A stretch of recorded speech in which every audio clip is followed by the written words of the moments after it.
Book 1, Chapter 7, The Ego and the Dualities. The soul, seated on the same tree of nature, is absorbed and deluded and has sorrow because it is not the Lord. But when it sees and is in union with that other self and greatness of it, which is the Lord, then sorrow passes away from it. Shvetashvataro Upanishad. If all is in truth Sachidananda, death, suffering, evil, limitation can only be the creations, positive in practical effect, negative in essence, of a distorting consciousness which has fallen from the total and unifying knowledge of itself into some error of division and partial experience. This is the fall of man typified in the poetic parable of the Hebrew Genesis. That fall is his deviation from the full and pure acceptance of God and himself, or rather of God in himself, into a dividing consciousness which brings with it all the train of the dualities, life and death, good and evil, joy and pain, completeness and want, the fruit of a divided being. This is the fruit which Adam and Eve, Purusha and Prakriti, the soul tempted by nature, have eaten. The redemption comes by the recovery of the universal in the individual and of the spiritual term in the physical consciousness. Then alone the soul in nature can be allowed to partake of the fruit of the tree of life and be as the divine and live forever.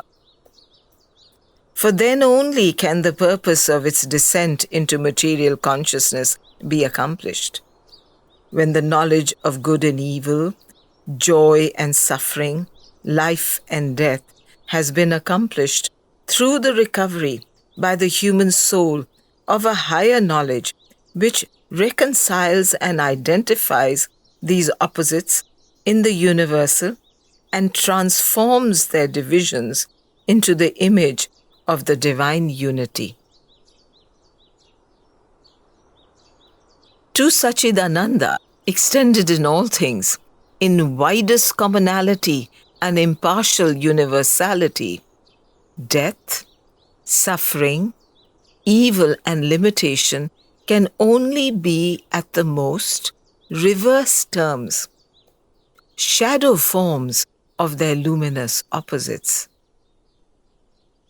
As these things are felt by us, they are notes of a discord. They formulate separation where there should be unity, miscomprehension where there should be an understanding, an attempt to arrive at independent harmonies where there should be a self-adaptation to the orchestral whole.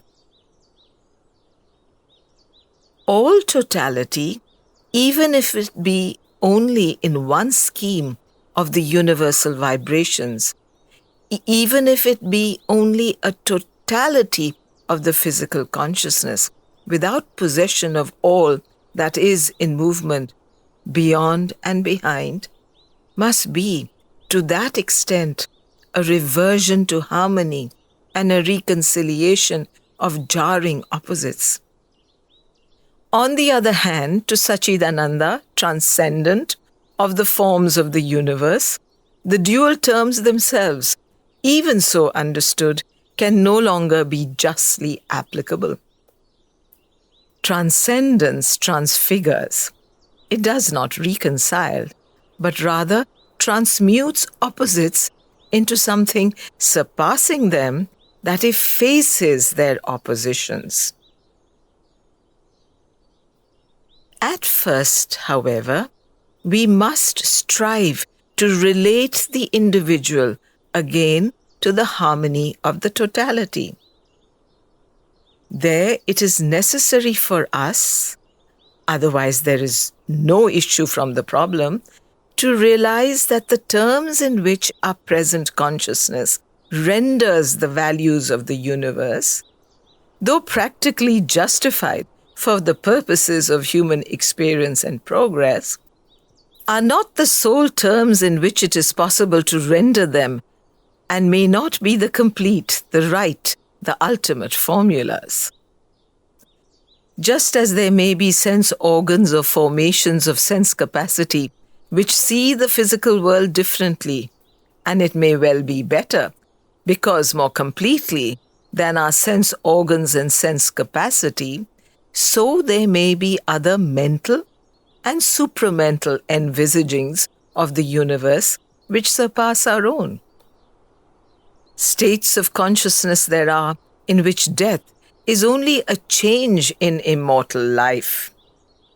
Pain, a violent backwash of the waters of universal delight.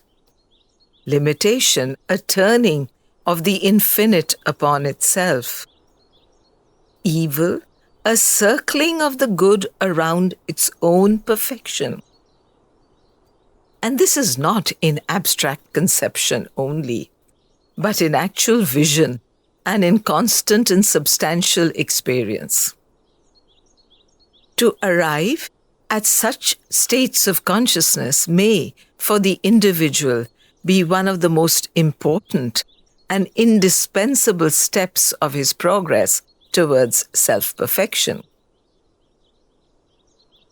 Certainly, the practical values given us by our senses and by the dualistic sense mind must hold good in their field and be accepted as the standard for ordinary life experience until a larger harmony is ready into which they can enter and transform themselves without losing hold of the realities which they represent. To enlarge the sense faculties without the knowledge that would give the old sense values their right interpretation from the new standpoint might lead to serious disorders and incapacities, might unfit for practical life and for the orderly and disciplined use of the reason.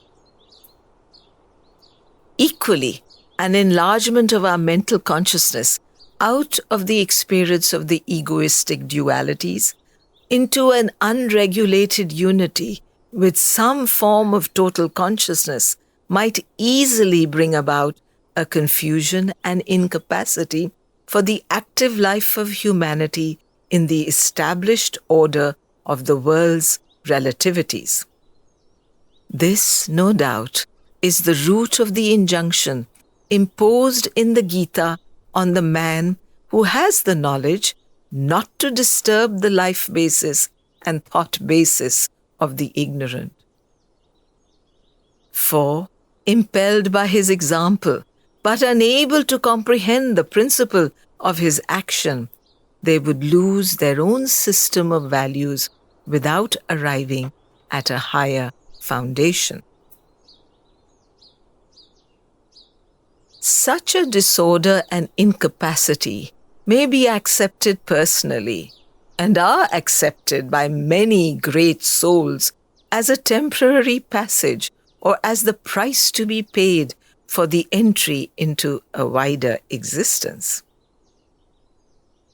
But the right goal of human progress must be always an effective and synthetic reinterpretation by which the law of that wider existence may be represented in a new order of truths and in a more just and puissant working of the faculties on the life material of the universe. For the senses, the sun goes round the earth.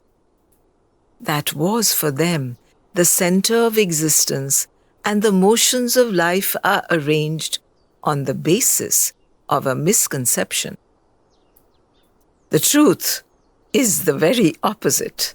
But its discovery would have been of little use if they were not a science that makes the new conception the center of a reasoned and ordered knowledge, putting their right values on the perceptions of the senses. So also for the mental consciousness, God moves round the personal ego, and all his works and ways are brought to the judgment of our egoistic sensations, emotions, and conceptions, and are there given values and interpretations which, though a perversion and inversion of the truth of things, are yet useful and practically sufficient in a certain development of human life and progress. They are a rough, practical systematization of our experience of things, valid so long as we dwell in a certain order of ideas and activities. But they do not represent the last and highest state of human life and knowledge. Truth is the path, and not the falsehood. The truth is not that God moves round the ego as the center of existence and can be judged by the ego and its view of the dualities, but that the divine is itself the center, and that the experience of the individual only finds its own true truth when it is known in the terms of the universal and the transcendent. Nevertheless, to substitute this conception for the egoistic without an adequate base of knowledge may lead to the substitution of new, but still false and arbitrary ideas for the old, and bring about a violent instead of a settled disorder of right values. Such a disorder often marks the inception of new philosophies and religions and initiates useful revolutions. But the true goal is only reached when we can group round the right central conception a reasoned and effective knowledge in which the egoistic life shall rediscover all its values, transformed and corrected. Then we shall possess that new order of truths which will make it possible for us to substitute a more divine life for the existence which we now lead, and to effectualize a more divine and puissant use of our faculties on the life material of the universe. That new life and power of the human integer must necessarily repose on a realization of the great verities which translate into our mode of conceiving things the nature of the divine existence. It must proceed through a renunciation by the ego of its false standpoint and false certainties, through its entry into a right relation and harmony with the totalities of which it forms a part, and with the transcendences from which it is a descent, and through its perfect self-opening to a truth and a law that exceeds its own conventions. A truth that shall be its fulfillment, and a law that shall be its deliverance. Its goal must be the abolition of those values which are the creations of the egoistic view of things. Its crown must be the transcendence of limitation, ignorance, death, suffering, and evil. The transcendence, the abolition are not possible here on earth and in our human life if the terms of that life are necessarily bound to our present egoistic valuations. If life is in its nature individual phenomenon and not representation of a universal existence and the breathing of a mighty life spirit, if the dualities which are the response of the individual to its contacts are not merely a response, but the very essence and condition of all living, if limitation is the inalienable nature of the substance of which our mind and body are formed, disintegration of death, the first and last condition of all life, its end and its beginning, pleasure and pain, the inseparable dual stuff of all sensation, joy and grief, the necessary light and shade of all emotion, truth and error, the two poles between which all knowledge must eternally move, then transcendence is only attainable by the abandonment of human life in a nirvana beyond all existence, or by attainment to another world, a heaven quite otherwise constituted than this material universe.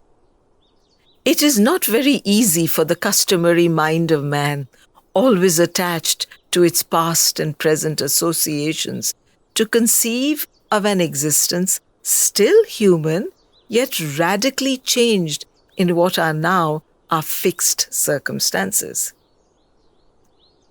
We are, in respect of our possible higher evolution, much in the position of the original ape of the Darwinian theory. It would have been impossible for that ape, leading his instinctive arboreal life in primeval forests, to conceive that there would be one day an animal on the earth who would use a new faculty, called reason, upon the materials of his inner and outer existence, who would dominate by that power his instincts and habits, change the circumstances of his physical life, build for himself houses of stone, manipulate nature's forces, sail the seas, ride the air, develop codes of conduct, evolve conscious methods for his mental and spiritual development. And if such a conception had been possible for the ape mind, it would still have been difficult for him to imagine that by any progress of nature or any long effort of will and tendency, he himself could develop into that animal. Man, because he has acquired reason, and still more because he has indulged his power of imagination and intuition, is able to conceive an existence higher than his own, and even to envisage his personal elevation beyond his present state into that existence. His idea of the supreme state is an absolute of all that is positive to his own concepts and desirable to his own instinctive aspiration. Knowledge without its negative shadow of error. Bliss without its negation, inexperience of suffering. Power without its constant denial by incapacity. Purity and plenitude of being without the opposing sense of defect and limitation. It is so that he conceives his gods. It is so that he constructs his heavens. But it is not so that his reason conceives of a possible earth and a possible humanity.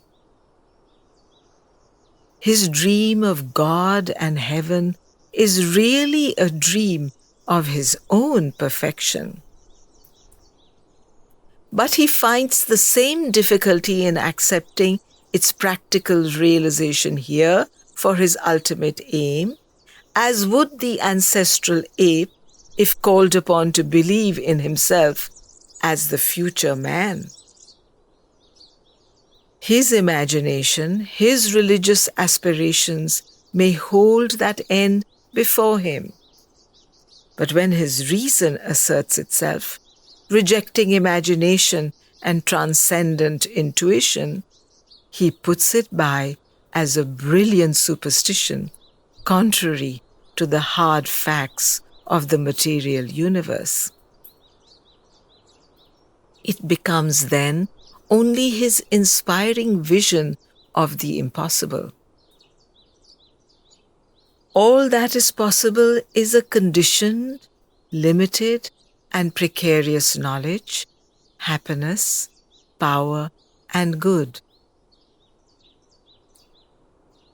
Yet in the principle of reason itself, there is the assertion of a transcendence. For reason is in its whole aim and essence the pursuit of knowledge. The pursuit, that is to say, of truth by the elimination of error. Its view, its aim, is not that of a passage from a greater to a lesser error, but it supposes a positive, pre-existent truth towards which, through the dualities of right knowledge and wrong knowledge, we can progressively move.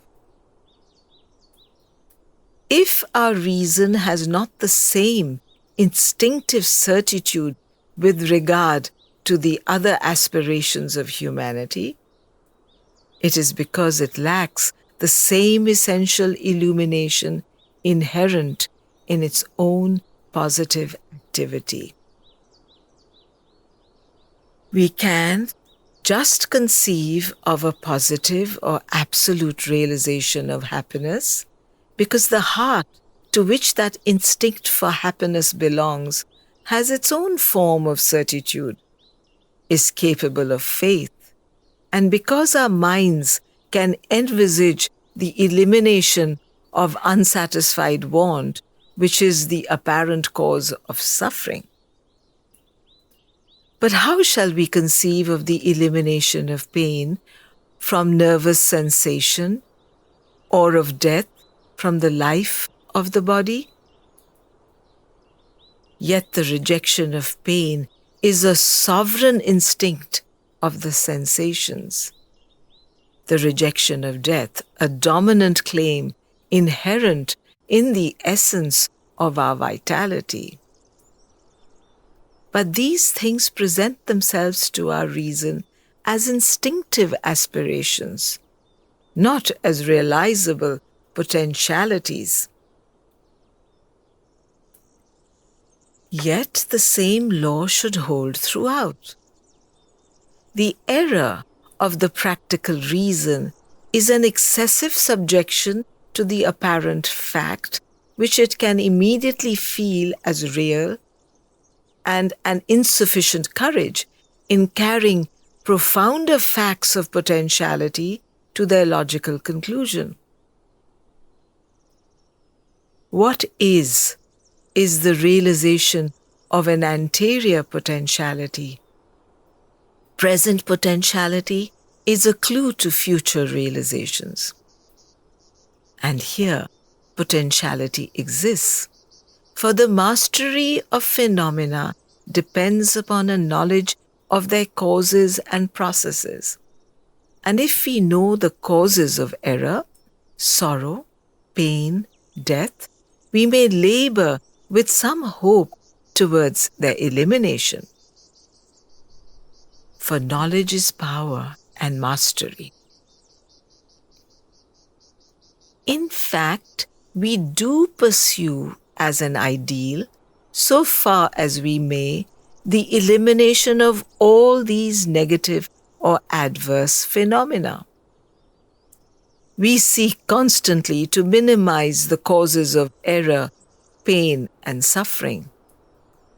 Science, as its knowledge increases, dreams of regulating birth and of indefinitely prolonging life, if not of effecting the entire conquest of death. But because we envisage only external or secondary causes, we can only think of removing them to a distance and not of eliminating the actual roots of that against which we struggle. And we are thus limited because we strive towards secondary perceptions and not towards root knowledge. Because we know processes of things but not their essence. We thus arrive at a more powerful manipulation of circumstances but not at essential control. But if we could grasp the essential nature and the essential cause of error, suffering, and death, we might hope to arrive at a mastery over them which should be not relative but entire. We might hope even to eliminate them altogether and justify the dominant instinct of our nature by the conquest of that absolute good, bliss, knowledge, and immortality which our intuitions perceive as the true and ultimate condition of the human being. The ancient Vedanta presents us with such a solution in the conception and experience of Brahman as the one universal and essential fact, and of the nature of Brahman as Sachidananda. In this view, the essence of all life is the movement of a universal and immortal existence. The essence of all sensation and emotion is the play of a universal and self-existent delight in being. The essence of all thought and perception is the radiation of a universal and all-pervading truth. The essence of all activity is the progression of a universal and self-effecting good. But the play and movement embodies itself in a multiplicity of forms, a variation of tendencies, an interplay of energies. Multiplicity permits of the interference of a determinative and temporarily deformative factor, the individual ego.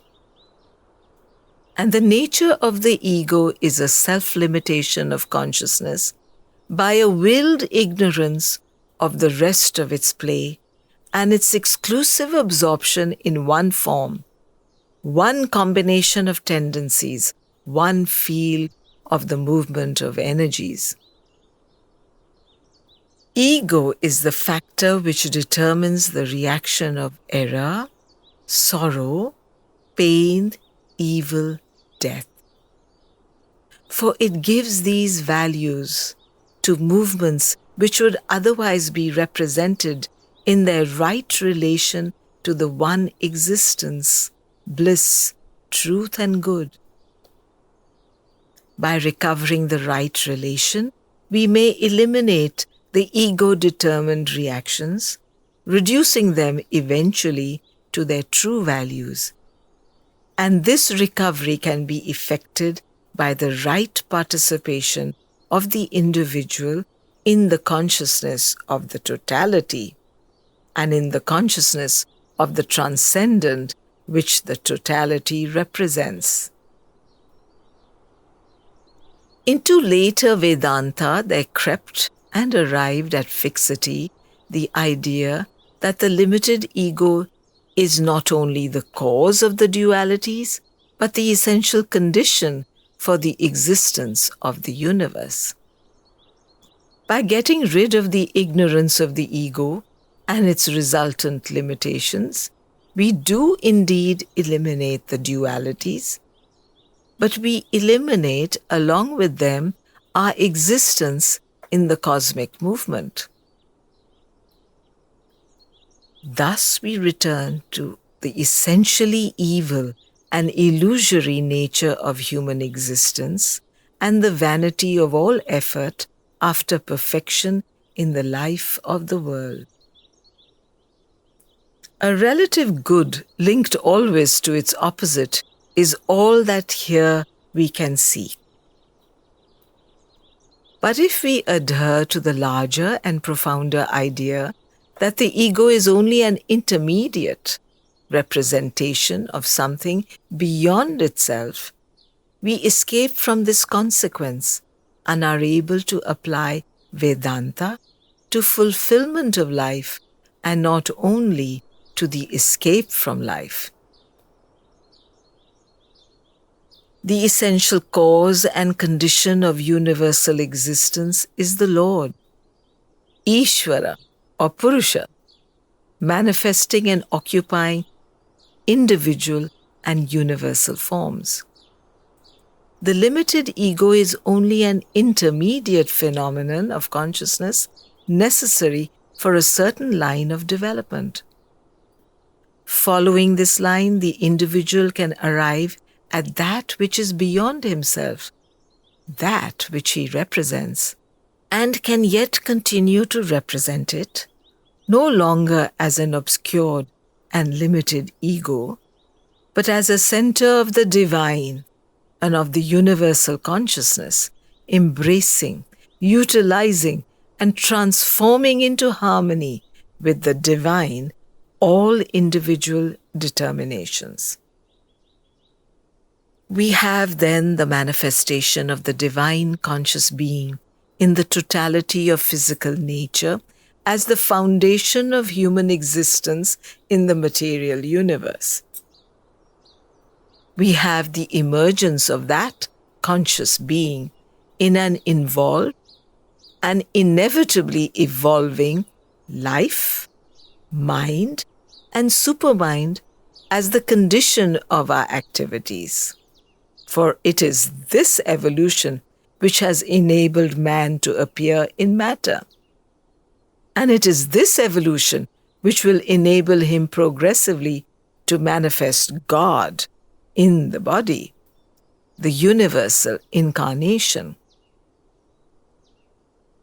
We have in egoistic formation the intermediate and decisive factor which allows the one to emerge as the conscious many out of that indeterminate totality, general, obscure, and formless, which we call the subconscient, Hridaya Samudra, the ocean heart in things of the Rig Veda.